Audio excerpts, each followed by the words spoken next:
how to fix new blue screen error on your Windows computer. So you just need to follow me.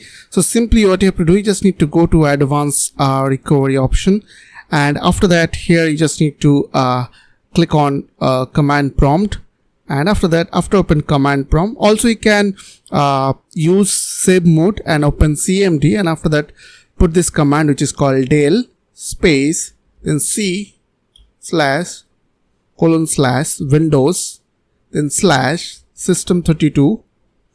If you are unable to find, then you can use a tab key from your keyboard, then type drivers and / then CrowdStrike folder. After /CrowdStrike, you just need to type C, then tab. Then here you will get this file name called C-0000291.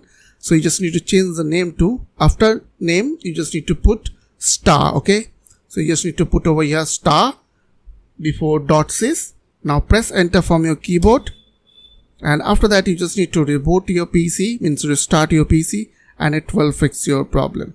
So here you just need to click on turn off, and after that you just need to restart your PC.